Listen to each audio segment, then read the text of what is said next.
The Golden Labyrinth. Copyright 2001. Stephen Sohlstrom. Saint Cloud. May 7. Interior a cave. Time inevident. Utter blackness, but sound echoing as through a long narrow pipe. A light becomes visible down the shaft of stone and trickling water. Inside a cave, a woman, Janet Hawkins, wearing navy blue expedition apparel emerges following the lamp attached to her helmet. A man, Lazaro Campos, also in expedition colors, follows her. Carrying specialized pack gear, they crawl downward through the narrow cave. He most likely became trapped. Here. That's comforting. They gave him up for dead in 1854, but he turned up alive in Havana years later.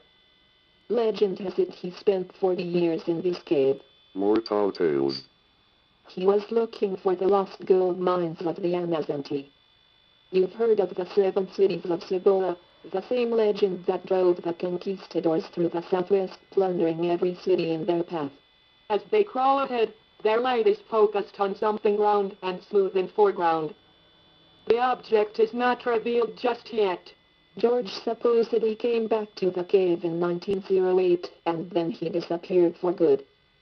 Probably got lost somewhere down here. They pause. In background, Janet's headlamp illuminates writing etched on the cave wall with charcoal. George Stephan, 1854. We're a little late to help. A skeleton is partly covered in sediment. It's not him. These bones are 450 years old. How do you explain that? In 1541, a regiment of Spanish soldiers were led by Indians into this cave. They never came out. Cleaver trap. These are the bones of a conquistador. George was covering his tracks. Tricky. Interior the cave, Janet and Les crawl further. Amazonte hieroglyphics are revealed on the cave wall. These caves contain the only Amazonte hieroglyphics known to exist anywhere. They could explain why Amazonte civilization disappeared completely around 800 years ago. Another of history's unexplained mysteries. I know I've been on the edge of my seat. 4 years ago I found a journal in one of George's caves. Over the years he was able to decode a number of the hieroglyphics. Somewhere down here is the key, some sort of Rosetta Stone to the Amazonte culture. If George was able to find it, maybe I can. We. Interior the cave, later, they pause to refill water bottles from a stream. Les drinks thirstily. Janet catches a glowing cave cricket and eats it. So you convinced Cortex Mining to fund your quest for the Amazonte Rosetta Stone. Yes. You get funding, some high-tech gadgets and support. Right. So, maybe you find your rock, and Cortex gets some good PR. But what if you lead Cortex to the fabled Amazonte gold? Did you consider what's going to happen to this site if we stumble upon the mines? They don't exist. I've been through nearly every part of this cave. Bother to mention that in your grant proposal. Cibola is hundreds of miles from here. Like you said, it's good PR, good science too. She offers him a cricket. Try one. No. They're not bad. Don't eat the legs. No thanks. Last year I was lost down here for a week. I ate them to survive. She munches a cricket between her teeth. Lost? Remember, you're my ticket out of here. How much further to this pit you're looking for?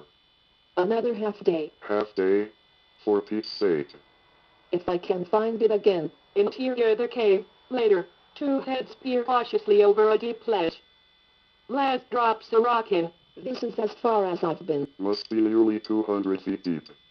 Interior the cave, soon after, Les sets up a notebook computer attached to a fiber optic line that controls a small probe encased in a cylinder. He tosses it into the pit. Janet is busy with a digital camera snapping shots of cave artifacts. As she passes, we read a patch on her arm, Cibola Mineral Expedition, Cortex Mining. I'm going to look for a way past this. Don't go anywhere without your survival kit. You'll need a vision drug, if anything. Just keep it with you. Janet follows a bioluminescent cricket along the top of a rock. It turns a corner where she finds an elaborate cave painting. It depicts the world in negative. The sun and moon are black and lie beneath the earth, which is elaborately textured in a maze of caves. I wonder if they ever saw daylight again. At the laptop, Laz is studying the telemetry coming in from the probe far below them. Numbers scroll beside a video image which shows a variety of Anazanti hieroglyphics. Only the thirst for gold would have driven anyone this deep.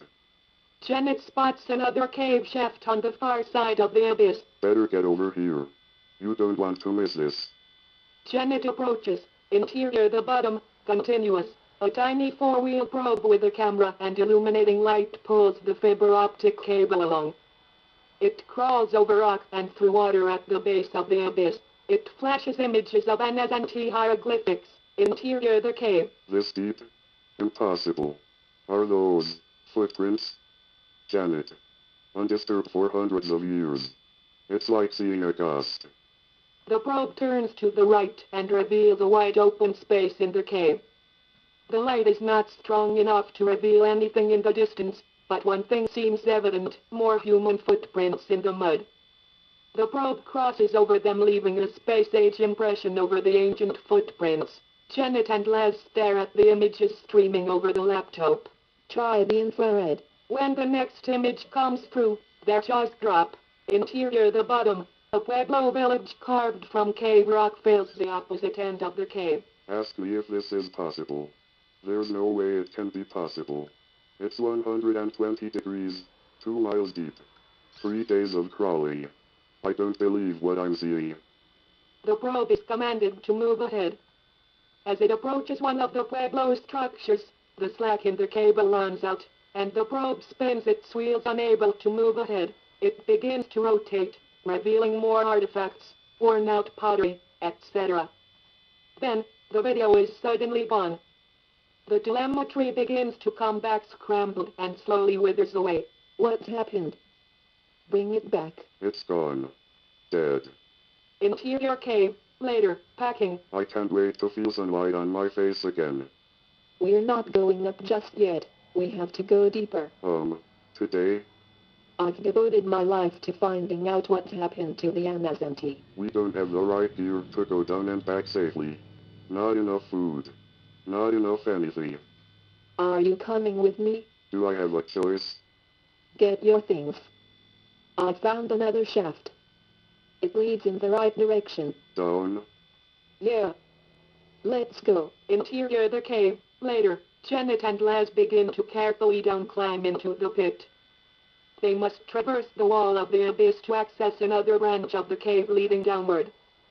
The crossing is tense as they cling above the deep hole. On the other side, Janet finds more cave paintings and photographs them. As she looks at the image on the LCD, she notices that the camera flash illuminated phosphorescent painting on the wall. That's odd. It's a map. She traces the phosphorescent and notices a glowing marker further ahead.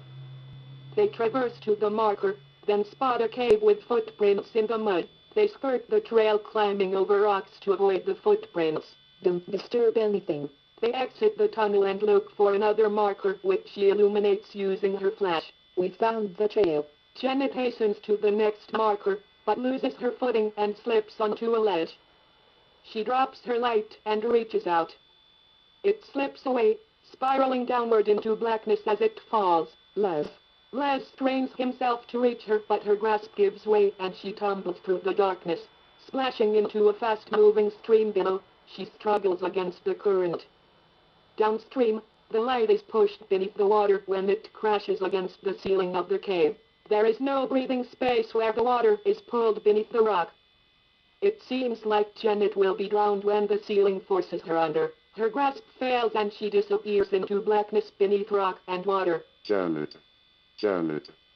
Interior deeper in the cave, sounds of current and struggling beneath the water. In utter blackness, we hear an emergence into the air, then Janet is pulled beneath the water again. After some time, she emerges into the air again. The stream widens and slows. Her flashlight bobs in the water. Interior deeper in the cave, later, Janet drags herself to shore and slowly slips into hysterics. She remembers her emergency kit and breaks a light stick. It is punctured and the glowing liquid spills out over the rock. She fades into darkness. Janet finds the vision drug. She takes it and the world becomes faintly visible again in the dim glow of bioluminescent cave life. Drug makes the retina hypersensitive. She begins to cautiously explore, looking for a way out. Janet feels her way around. As she moves, she passes the camouflaged silhouette of pre-human forms near to her. She does not recognize them. When she moves again in that direction, they are gone. She tries to climb out of the hole she is in, but continually slips from the muddy rock. She collapses in exhaustion. Interior deeper in the cave, much later, Janet is huddled in a corner near a pool of water which drips from the ceiling. She is drifting in and out of sleep. She awakens sensing movement. She hears sounds, then footsteps moving all around her. She begins to scream madly, pushing her hands out in defense as she feels for a route of escape in the rocks. She accidentally knocks her head into a rock and falls unconscious. Interior deeper in the cave, even later, Janet comes to. At her feet she finds a dish of spongy mush which emits a small amount of light. She probes it, then smells it. Food. She tastes. Very visible, a girl watches perched on the rocks above. She eats the food, then some peace and hope is evident in her face. She notices that a trail of phosphorescent markers have been laid. She follows the markers. Interior the cave. She has found the way back to her camp. Les is already gone.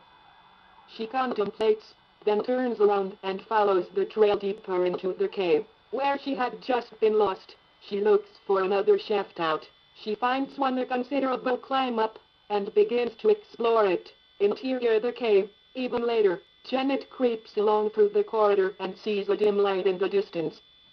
As she approaches it, the cave widens into a massive space where she finds a living underground pueblo. Homes are stacked high against the cave wall. Small boats travel across a wide underground stream where divers are catching fish. People young and very old are active all about. Illumination is provided by phosphorescent torches in use everywhere. A girl emerges and leads two others to Janet. They carry staves which are illuminated at the end. The girl touches Janet softly on the nose and cheek. Janet trembles. She clears her voice and attempts to speak an ancient tongue. Anazantiwobaimitehin. Anazantitehin. Janet gasps and begins to cry softly with joy. The emotion overwhelms her. She follows them into the pueblo. The cave wall behind her is flowing with veins of pure gold.